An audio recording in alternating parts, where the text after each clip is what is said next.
प्रधानमंत्री नरेंद्र मोदी ने भगवान बिरसा मुंडा की 150वीं जयंती पर किया नमन। कहा, स्वतंत्रता आंदोलन में जनजातीय समाज का रहा बड़ा योगदान।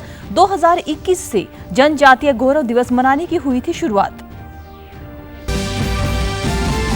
मुख्यमंत्री ने हिसार में दादा बाढ़ देव पूनिया को दी श्रद्धांजलि। कहा, इंसान जन्म से नहीं बल्कि कर्म से बनाता है अपनी पहचान। गांव खरक पूनिया में सामुदायिक केंद्र व पुस्तकालय के निर्माण को दी गई मंजूरी। धर्मनगरी कुरुक्षेत्र में आज से हुई अंतर्राष्ट्रीय गीता महोत्सव सरस मेले की शुरुआत। राज्यपाल प्रोफेसर असीम कुमार घोष ने किया शुभारंभ। गीता का उपदेश जीवन के लिए बहुत महत्वपूर्ण। और बिहार में एनडीए की प्रचंड जीत पर भाजपा प्रदेश अध्यक्ष मोहन लाल बड़ोली का बयान। कहा, बिहार में कांग्रेस हो गई चोरी। वोट चोरी के भ्रामक प्रचार को जनता ने नकारा। नमस्कार, मैं हूं पायल भंडारी। अब समाचार विस्तार से। प्रधानमंत्री नरेंद्र मोदी ने गुजरात के नर्मदा में भगवान बिरसा मुंडा की 150वीं जयंती के उपलक्ष्य में आयोजित जनजातीय गौरव दिवस कार्यक्रम को संबोधित किया। उन्होंने कहा कि जनजातीय गौरव हजारों वर्षों से हमारे भारत की चेतना का अभिन्न हिस्सा रहा है। स्वतंत्रता आंदोलन में ट्राइबल समाज के योगदान को हम भुला नहीं सकते हैं। प्रधानमंत्री मोदी ने नर्मदा के तट पर भगवान बिरसा मुंडा को नमन करते हुए कहा कि मां नर्मदा की ये पावन धरती आज एक और ऐतिहासिक आयोजन की साक्षी बन रही है। आज भगवान बिरसा मुंडा की 150वीं जयंती के इस भव्य आयोजन के साथ हम भारत पर्व की पूर्णता के साक्षी बन रहे हैं। 2021 में हमने भगवान बिरसा मुंडा की जयंती को जनजातीय गौरव दिवस के रूप में मनाने की शुरुआत की थी। पीएम मोदी ने कहा, जब जब देश के सम्मान, स्वाभिमान तथा स्वराज की बात आई तो हमारा आदिवासी समाज सबसे आगे खड़ा हुआ। स्वतंत्रता आंदोलन में ट्राइबल समाज के योगदान को हम भुला नहीं सकते। पीएम मोदी ने कहा कि 2014 के पहले भगवान बिरसा मुंडा को कोई याद करने वाला नहीं था। उन्होंने यह भी कहा कि आज देश भर में कई ट्राइबल म्यूजियम बनाए जा रहे हैं। श्री गोविंद गुरु चेयर जनजातीय भाषा संवर्धन केंद्र की स्थापना भी हुई है। जनजातीय गौरव दिवस के रूप में मनाने की शुरुआत की थी। जनजातीय गौरव हजारों वर्षों से हमारे भारत की चेतना का अभिन्न हिस्सा रहा है। जब जब देश के सम्मान, स्वाभिमान और स्वराज की बात आई तो हमारा आदिवासी समाज सबसे आगे खड़ा हुआ। हमारा स्वतंत्रता संग्राम इसका सबसे बड़ा उदाहरण है।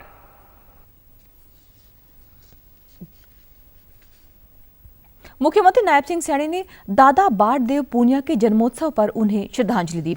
हिसार जिले के गांव खरक पूनिया में मुख्यमंत्री के सम्मान में समारोह का आयोजन हुआ व उन्हें बाढ़ देव पूनिया की चांदी की प्रतिमा मुख्यमंत्री को भेंट की गई। मुख्यमंत्री ने इस अवसर पर कहा कि आज का दिन हम सब के लिए एक प्रेरणा का दिन है। दादा बाढ़ देव के दिखाए हुए मार्ग पर हम आगे बढ़ रहे हैं। इंसान अपनी पहचान जन्म से नहीं, कर्म व चरित्र से बनाता है। उन्होंने अनुशासन तथा भाईचारे का मूल मंत्र हमें दिया है। मुख्यमंत्री ने गांव खरक पूनिया में सामुदायिक केंद्र व पुस्तकालय के निर्माण को मंजूरी दी। गांव के सरकारी स्कूल को संस्कृति मॉडल स्कूल का दर्जा देने का आश्वासन भी दिया। देव जी अपने शब्दों में वो बोलते थे कि खाप की ताकत उसकी एकता में है। ये बाबा बाढ़देव जी कहते थे और समाज की उन्नति युवाओं की मेहनत में है। ये बाबा बाढ़देव जी हमें, उनका जीवन हमें यह संदेश देता है कि जब समाज संगठित और अनुशासित होता है तो हर समस्या का समाधान वो आसान हो जाता है। मैं इसकी घोषणा करता हूं। खरक पूनिया में सामुदायिक केंद्र का निर्माण किया जाएगा और दूसरा यहां पर खरक पूनिया में एक पुस्तकालय भी खोला जाएगा। मुख्यमंत्री ने ये भी कहा कि समाज की ताकत एकता तथा उन्नति युवाओं की मेहनत में है। बाढ़ देव का जीवन हमें संदेश देता है कि जब समाज संगठित तथा अनुशासित होता है तो हर समस्या का समाधान आसान हो जाता है। मुख्यमंत्री ने कहा कि पूनिया खाप ने समाज हित व जनहित को सबसे ऊपर रखा है। दादा ने कहा था कि जहां पर बुजुर्ग बुद्धि देंगे तथा युवा मेहनत करेंगे वहां का विकास कभी रुक नहीं सकता। मुख्यमंत्री ने याद दिलाया कि हमने अपने संकल्प पत्र में जनता से 217 वायदे किए थे, उनमें से पहले ही साल 50 वायदों को पूरा भी कर दिया गया है। बिहार में एनडीए की प्रचंड जीत पर भाजपा प्रदेशाध्यक्ष मोहनलाल बड़ोली का बयान आया है। बड़ोली ने कहा कि बिहार में कांग्रेस चोरी हो गई है। इंडिया गठबंधन वोट चोरी का जो भ्रामक प्रचार कर रहा था उसे बिहार की जनता ने नकार कर प्रधानमंत्री नरेंद्र मोदी तथा नीतीश कुमार की नीतियों पर विश्वास जताया है।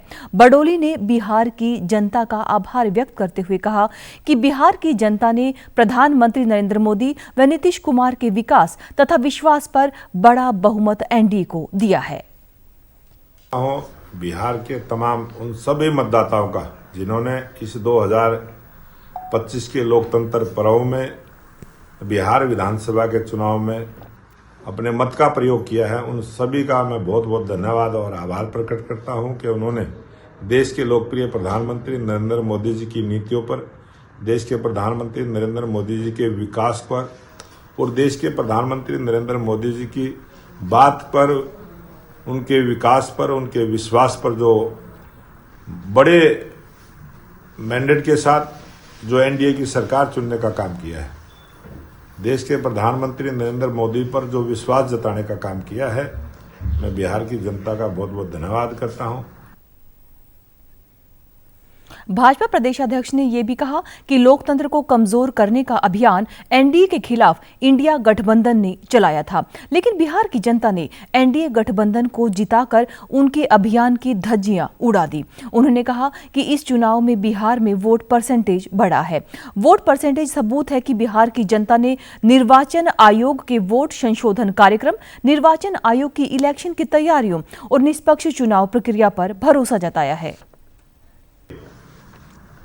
के खिलाफ इंडिया गठबंधन ने जो एक भ्रम पैदा करने का काम किया था और आज इस चुनाव में जो वोट परसेंटेज बढ़ी, इसका ये प्रमाण है, इसका ये सबूत है कि बिहार की जनता ने जो निर्वाचन आयोग के द्वारा जो वोट संशोधन का कार्यक्रम चला और निर्वाचन आयोग के द्वारा जिस प्रकार से इलेक्शन की सभी तैयारियां करने का काम किया, इलेक्शन कमीशन ने जिस प्रकार से निष्पक्ष तरीके से बिहार के अंदर चुनाव की प्रक्रिया को पूरा करने का काम किया है और बिहार की जनता ने उसी बात पर भरोसा करते हुए एनडीए को। पंचायत एवं विकास मंत्री कृष्ण लाल पंवार ने बिहार विधानसभा चुनाव में मिली एनडीए की बम्पर जीत पर कांग्रेस पर चुटकी ली है। उन्होंने कहा कि कांग्रेस नेता राहुल गांधी जिस प्रकार वोट चोरी के आरोप लगा रहे हैं, उनके चलते एक समय ऐसा आएगा कि पूरे देश में कांग्रेस जीरो हो जाएगी। कृष्ण लाल पंवार आज खेल मंत्री गौरव गौतम के दादा स्वर्गीय जयपाल गौतम को श्रद्धांजलि देने के लिए उनके निवास स्थान पलवल पर पहुंचे थे। श्रद्धांजलि देने के बाद पंचायत मंत्री ने यह भी कहा कि कांग्रेस के भाजपा पर वोट चोरी के आरोप निराधार हैं। उन्होंने कहा कि 2019 में लोकसभा चुनाव में कांग्रेस की 52 सीटें आई थी, वहीं 2024 के लोकसभा चुनाव में 99 सीटें आई थी। अगर वोट चोरी होती है तो कांग्रेस की सीटें बढ़ने की बजाय कम होती। जनता का मतदाताओं का धन्यवाद करता हूं कि जिन्होंने इतना भारी बहुमत दिया। धीरे धीरे कांग्रेस जैसे प्रधानमंत्री जी ने कहा है कि उस समय आएगा पूरे देश में कांग्रेस जीरो हो जाएगी। जैसे वो वोट चोरी का आरोप लगाते हैं, मैं उनसे पूछना चाहता हूं, जब 2019 का पार्लियामेंट का चुनाव था उनकी 52 सीट आई थी, 2024 का पार्लियामेंट का चुनाव आया उनकी 99 सीट आई, बढ़ के आई। यदि बीजेपी ने वोट चोरी का काम किया तो 52 से घटनी चाहिए थी, 99 नहीं होनी चाहिए थी। इसलिए सब निराधार बातें हैं। पूरे देश के लोग आज प्रधानमंत्री नरेंद्र मोदी पर विश्वास किया और नीतीश कुमार जो मुख्यमंत्री उन पर विश्वास किया और एनडीए पर विश्वास किया, इसलिए पूर्ण बहुमत से हमारी इतनी भारी बम्पर जीत बिहार में हुई है। एनडीए की एकता जातीय समीकरणों को साध व महिलाओं के समर्थन से बिहार भगवा हो गया है। भाजपा इस चुनाव में 89 सीट जीतकर बिहार की सबसे बड़ी पार्टी बन गई है। भाजपा की इस बड़ी जीत के बाद कैथल के भाजपा कार्यालय में जश्न मनाया गया। जश्न में वरिष्ठ मंत्री अनिल विज भी शामिल हुए। अनिल विज ने मीडिया से बातचीत में कहा कि बिहार की जनता ने कांग्रेस व उसके सहयोगी पार्टियों को उखाड़कर फेंक दिया है। उन्होंने कहा कि पूरे देश में प्रधानमंत्री नरेंद्र मोदी की लोकप्रियता बढ़ रही है तथा भाजपा पूरे देश में मजबूत बन रहा है। बिहार की जागरूक जनता ने जंगल राज को जड़ से उखाड़ के फेंक दिया। ये प्रधानमंत्री नरेंद्र मोदी जी के विकास की जीत है। बिहार डिफिकल्ट था बहुत, लेकिन उनकी नीति से ये नतीजा आया है। ये नीतीश कुमार का जो साफ इमेज है, जो उसके दामन पे एक भी दाग नहीं है, जो उसने काम किया है, ये उसका नतीजा है। जीत के जश्न में पुंडरी के विधायक सतपाल जांबा भी पहुंचे। इस अवसर पर सतपाल जांबा ने कहा कि यह प्रधानमंत्री नरेंद्र मोदी की विकासशील नीतियों की जीत है। बिहार की जीत ने साबित कर दिया कि जनता विकास चाहती है तथा बिहार की जनता ने भाजपा पार्टी की विकास की नीतियों पर भी मुहर लगाई है। जो अपने देश को आगे बढ़ता देखना चाहता है, क्योंकि जो गठबंधन था उन्होंने कितना दुष्प्रचार किया और क्या क्या भ्रांतियां उन्होंने फैलाई, लेकिन बिहार की जनता ने चमत्कार करके दिखाया है और बड़ी बम्पर और बड़े अच्छे मैंडेट से बिहार में हमारी सरकार बनी है। जो नीतियां जन जन तक पहुंची हुई है, उस नीतियों की ये जीत हुई है। आपने देखा होगा बिहार के एक एक जन जन यहाँ से जो गया है, किस उत्साह में गया है। वो भारतीय जनता पार्टी का झंडा लेके यहाँ से निकला है कि हम वहाँ पे झंडा गाड़ के आएंगे, और वाकई में उन्होंने झंडा गाड़ा है। बिहार में एनडीए गठबंधन को प्रचंड बहुमत मिलने के बाद पूरे देश में भाजपा जश्न मना रही है। नूह में भी भाजपा कार्यालय पर जीत का जश्न मनाया गया तथा मिठाइयां भी बांटी गई। भाजपा कार्यकर्ता ढोल की थाप पर जमकर नाचे। इस अवसर पर भाजपा जिला अध्यक्ष सुरेंद्र सिंह ने कार्यालय में कार्यकर्ताओं के साथ मिठाइयां बांटकर खुशी का इजहार किया। इस अवसर पर उन्होंने कहा कि भारतीय जनता पार्टी ने बिहार में जीतकर दिखा दिया है कि जनता प्रधानमंत्री नरेंद्र मोदी के इरादों तथा वायदों पर कोई संदेह नहीं करती है। हरियाणा की जलेबी की खुशबू अब बिहार में भी पहुंच गई है। मुख्यमंत्री नायब सिंह सैनी ने हरियाणा की जलेबी की महक से बिहार को भी चमका दिया है।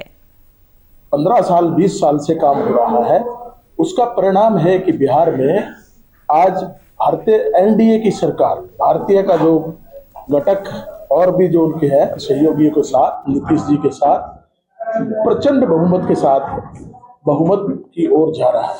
कि नेतृत्व में जो काम हो रहे हैं और लगातार आम आदमी के विकास के लिए काम कर रही है पार्टी। हमारे एनडीए ने बहनों के लिए काम किया है, बहनों को सुरक्षा दिया है, बहनों को रोजगार दिया है, बहनों का सम्मान किया है।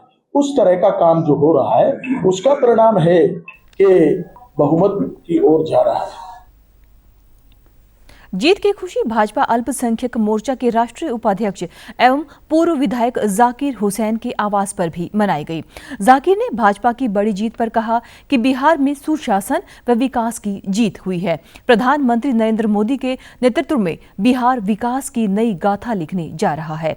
बिहार भी बाकी प्रदेशों की तरह से विकास की नई रफ्तार पकड़ेगा। उन्होंने ये भी कहा कि ये ऐतिहासिक जीत बिहार के हर मतदाता की जीत है, हर एनडीए के मेहनती कार्यकर्ता की जीत है, नए बिहार और विकसित होने वाले बिहार के हर व्यक्ति की जीत है। सरकार बनने पर मैं बिहार के मतदाताओं का धन्यवाद करता हूं और उन्हें बधाई भी देता हूं कि उन्होंने सही निर्णय किया है और इस बात को साबित किया है कि जो एनडीए की हमारी केंद्र में सरकार है और जो बिहार में सरकार काम कर रही है उसने शानदार काम किए हैं और ये साबित किया है कि हमारे आदरणीय यशस्वी प्रधानमंत्री आदरणीय श्री नरेंद्र मोदी जी के नेतृत्व में सरकार केंद्र में और प्रदेशों में इतना शानदार काम कर रही है कि जिससे ये साफ है कि ईस्ट और west BJP is the best. लौह पुरुष और देश के पहले गृह मंत्री सरदार वल्लभ भाई पटेल की 150वीं जयंती के उपलक्ष्य में भिवानी में एकता पदयात्रा निकाली गई। भिवानी से विधायक घनश्याम सर्राफ, बवानी खेड़ा से विधायक कपूर सिंह वाल्मीकि, भाजपा जिलाध्यक्ष वीरेंद्र कौशिक और हरियाणा अनुसूचित जाति आयोग के उपाध्यक्ष विजेंद्र बड़गुज्जर ने एकता पदयात्रा की अगुवाई की। एकता पदयात्रा के शुभारंभ पर एक पेड़ मां के नाम से पौधारोपण भी किया गया। इस मौके पर भाजपा विधायक घनश्याम सर्राफ ने कहा कि सरदार वल्लभ भाई पटेल ने देश की 565 से अधिक रियासतों को समाप्त करके भारत को एकता के सूत्र में पिरोया था। हमें सरदार के मार्ग पर चलते हुए राष्ट्र की एकता, अखंडता व सुरक्षा को बनाए रखने को लेकर समर्पित रहना चाहिए। देश की आंतरिक सुरक्षा को बनाए रखने के लिए प्रत्येक नागरिक का योगदान जरूरी है। इन वर्गों से यहाँ पे बच्चे भी आए हैं और स्कूलों से भी आए हैं, पुलिसों से भी आए हैं और सभी कार्यकर्ता जो हमारे साथी हैं वे सारे उपस्थित हैं। उनके अलावा देश प्रदेश के लोग इस बात के लिए भी उत्साहित है कि हम सब मिलके एक लड़ाई लड़ेंगे जिससे समाज का भला होगा। यही बात सरदार वल्लभ भाई पटेल जी ने हमें सिखाई। इस मौके पर भवानी खेड़ा से विधायक कपूर सिंह वाल्मीकि ने कहा कि युवा ही राष्ट्र की वास्तविक ताकत है। युवाओं को किसी भी प्रकार की बुराई से दूर रहकर राष्ट्र के निर्माण में अपना योगदान देना चाहिए। सरदार पटेल के देश की अखंडता में दिए गए योगदान को कभी भुलाया नहीं जा सकता। एक बहुत ही सहनशीलता उनके अंदर भरी हुई थी। कूट कूट कर भारत की एकता और अखंडता के लिए उन्होंने संघर्ष किया। भारत की एकता के लिए जो भारत पे कई बारी मुसीबतों का पहाड़ तो फूटा, उसमें उनकी अहम भूमिका थी। एक वो सरदार वल्लभ भाई पटेल एक आम इंसान की तरह पढ़े लिखे इंसान थे जो शिक्षा का भाव भी पूरे देश में उन्होंने दिया। एक वो वकील भी थे जिन्होंने एक न्याय के प्रति एक नई मुहिम जगाने का काम किया, लोगों को समझाने का भी आप न्याय के लिए क्या संघर्ष कर सकते हैं। बिहार में भगवा फहराने के बाद भाजपा कार्यकर्ताओं की खुशी का ठिकाना नहीं है। भारतीय जनता पार्टी बिहार के इतिहास में 89 सीट जीतकर सबसे बड़ी पार्टी बनकर उभरी है। इस ऐतिहासिक जीत के बाद रोहतक में भी पार्टी कार्यकर्ताओं ने जश्न मनाया। इस दौरान प्रदेश के पूर्व मंत्री एवं पार्टी के वरिष्ठ नेता मनीष कुमार ग्रोवर ने कहा कि बिहार की जनता ने कांग्रेस सहित सभी विपक्षी दलों के मुंह पर तमाचा मारने का काम किया है। यह जीत केंद्र व बिहार सरकार के पारदर्शी सिस्टम, जन कल्याणकारी योजनाओं तथा ऐतिहासिक फैसलों का परिणाम है। बिहार के लोगों ने कांग्रेस और लालू प्रसाद यादव के जंगल राज व गुंडा राज को फिर से एक बार हार का स्वाद चखाया है।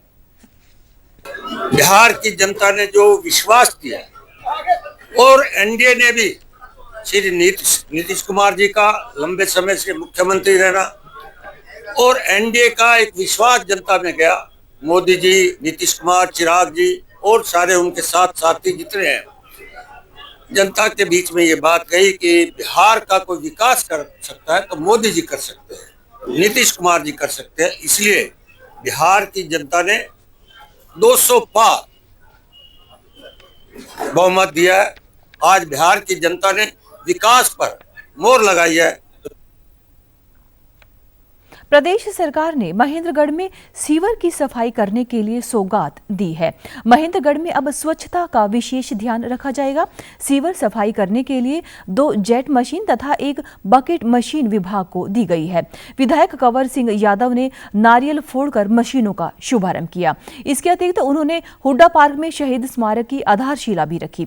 स्मारक को बनाने के लिए उन्होंने 15 लाख रुपए देने की घोषणा भी की है। इस अवसर पर कंवर सिंह यादव ने कहा कि अब शहर के सीवर की सफाई में किसी प्रकार की कोई समस्या नहीं होगी। ओवरफ्लो सीवर की शिकायत मिलने के तुरंत बाद वहां की सफाई करवा दी जाएगी। उन्होंने ये भी कहा कि महेंद्रगढ़ सैनिकों की खान है और यहां के अनेकों सैनिकों ने देश के लिए शहादत दी है।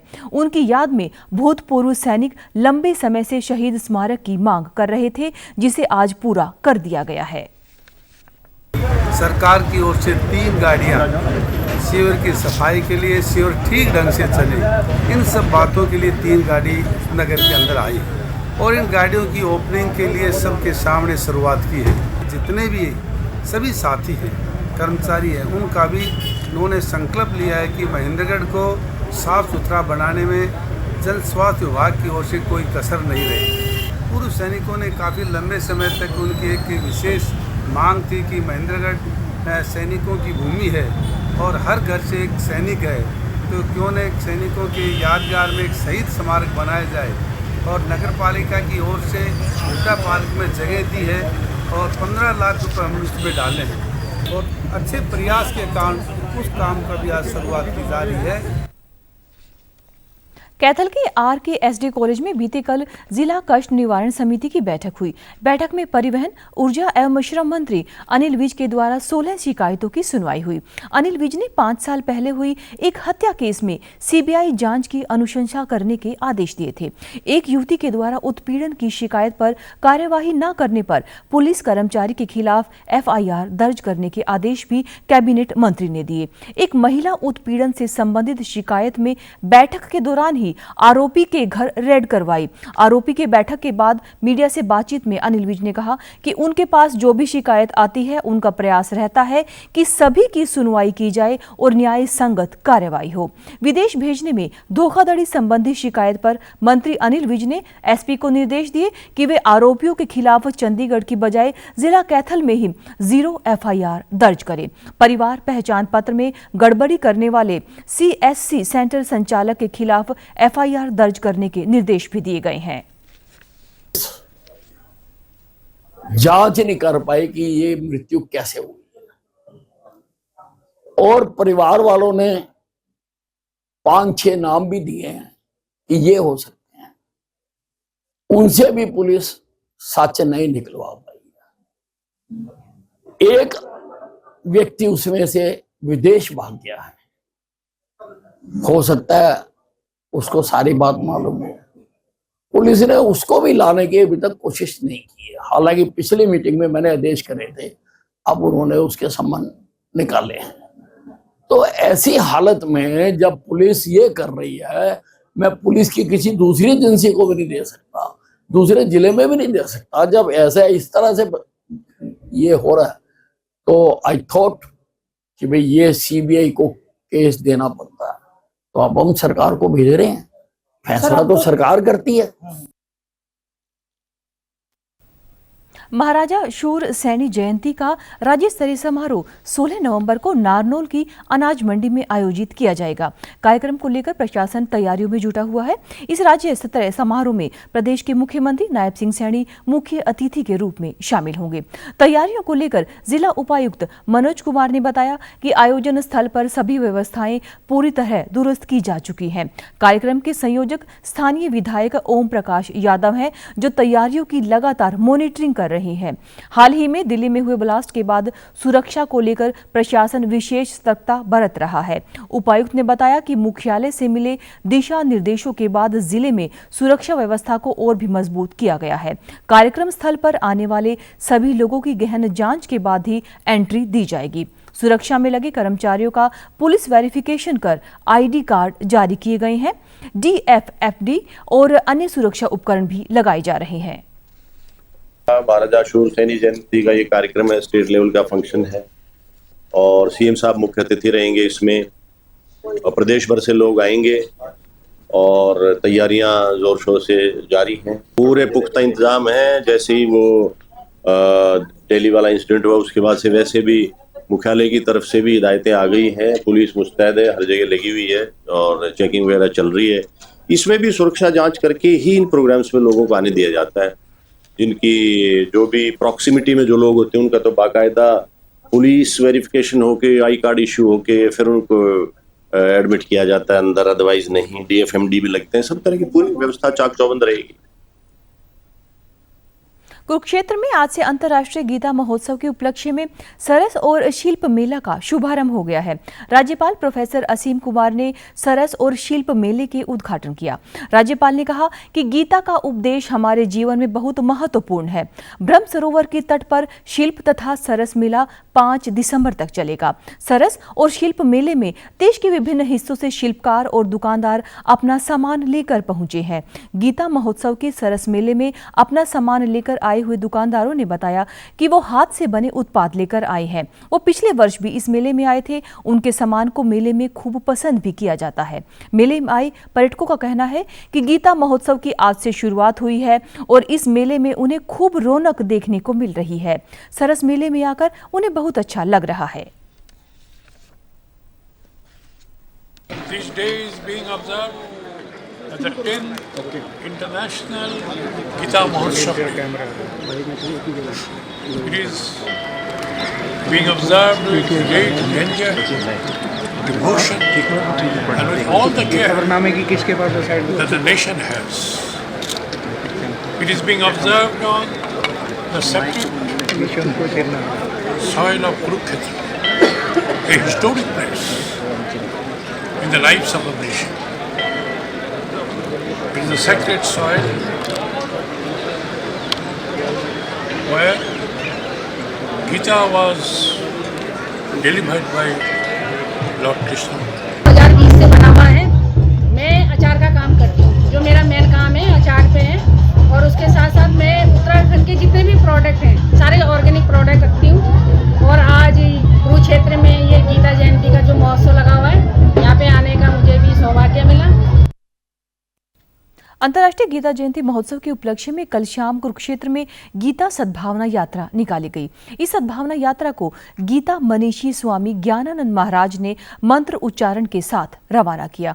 इस अवसर पर गीता मनीषी स्वामी ज्ञानानंद महाराज ने कहा कि गीता एकमात्र ऐसा ग्रंथ है जिसकी विश्व स्तर पर जयंती मनाई जाती है। कुरुक्षेत्र धाम की संस्थाएं, संगठन और पूज्य संतों ने इकट्ठे होकर गीता सद्भावना के साथ नगर यात्रा निकालकर श्रीमद् भागवत गीता और गीता जयंती का संदेश दिया है। गीता सद्भावना यात्रा भारतीयता, राष्ट्रीयता, सनातन गौरव और श्रीमद् भागवत गीता का संदेश नागरिकों तक पहुंचाएगी। जिसकी जयंती मनाई जाती है, श्रीमद् भागवत गीता, फिर से एक बार गीता जयंती उत्सव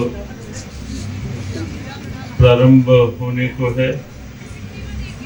विधिवत अंतर्राष्ट्रीय गीता महोत्सव जो है कल से यद्यपि प्रारंभ होगा, लेकिन उस उत्सव के विधिवत प्रारंभ से पूर्व आज कुरुक्षेत्र धाम के सभी धार्मिक, सामाजिक संस्थाएं, संगठन और पूज्य संत यहाँ एकत्रित हैं। दिल्ली में हाल ही में हुए ब्लास्ट के बाद नूह क्षेत्र जांच एजेंसियों की रडार पर है। पिछले कुछ दिनों में एक खाद्य विक्रेता सहित अब तक कुल 5 लोग हिरासत में लिए जा चुके हैं, जिनमें से 3 डॉक्टर शामिल हैं। शुक्रवार देर रात फिरोजपुर झीरका क्षेत्र में केंद्रीय जांच एजेंसियों की टीम ने 2 और चिकित्सकों को हिरासत में लिया है। हिरासत में लिए गए डॉक्टरों की पहचान सुनहेड़ा गांव निवासी डॉक्टर मुस्तकीम और अहमदाबाद निवासी मोहम्मद के रूप में हुई है। सूत्रों के अनुसार डॉक्टर मुस्तकीम ने चीन से MBBS की डिग्री ली थी और अल फलाह यूनिवर्सिटी में इंटर्नशिप कर रहे थे। उनकी इंटर्नशिप 2 नवंबर 2025 को ही खत्म हुई थी। मोहम्मद भी अल फलाह यूनिवर्सिटी से ही MBBS कर रहे थे। दोनों की संदिग्ध आतंकी उमर से नजदीकी संबंध और जान पहचान होने की जानकारी सामने आई है। इससे पहले बुधवार गुरुवार की रात भी नूह से 2 डॉक्टरों को हिरासत में लिया गया था। साथ ही एक स्थानीय खाद्य विक्रेता को अमोनियम नाइट्रेट बेचने के शक में उठाया गया था। नूह शहर से कई दिन पहले डॉक्टर रिहान को पकड़ा गया था। उसने भी अल फलाह यूनिवर्सिटी से पढ़ाई की थी। वो तावड़ू शहर के एक निजी अस्पताल में कार्यरत था। बता दें कि क्षेत्र से बड़ी संख्या में छात्र अल फलाह यूनिवर्सिटी में पढ़ाई करते हैं। वहीं आतंकी उमर का एक वीडियो भी सामने आया है, जिसमें उमर नूह की सड़कों पर घूमता हुआ दिखाई दे रहा है। दिल्ली ब्लास्ट के बाद चर्चा में आई फरीदाबाद की अल फलाह यूनिवर्सिटी पर प्रशासन का शिकंजा कसता जा रहा है। जिला प्रशासन ने यूनिवर्सिटी की जमीन की जांच पड़ताल करनी शुरू कर दी है। पटवारियों की टीम आज जमीन की पैमाइश के लिए कैंपस पहुंची। धोज गांव में करीब 78 एकड़ में अल फलाह यूनिवर्सिटी बनी हुई है। यूनिवर्सिटी के लिए जमीन किससे खरीदी गई, इसकी जांच हो रही है। यूनिवर्सिटी की मान्यता भी रद्द हो चुकी है। वहीं आतंकी उमर का नया सीसीटीवी वीडियो सामने आया है। डॉक्टर उमर यूनिवर्सिटी के पास स्थित मोबाइल शॉप में देखा गया है। इस सिलसिले में दुकानदार को पुलिस ने पूछताछ के लिए हिरासत में लिया है। सर्वेयर पूरी पे मछली है, सारी जमीन कहाँ तक है, इसकी जमीन है चारों तरफ, वो तो पता लगेगा जाके। सर्वेयर ने रिपोर्ट नहीं दी ना, सर्वेयर ने भी रिपोर्ट नहीं दी। तो समाचारों में आज के लिए बस इतना ही। नमस्कार।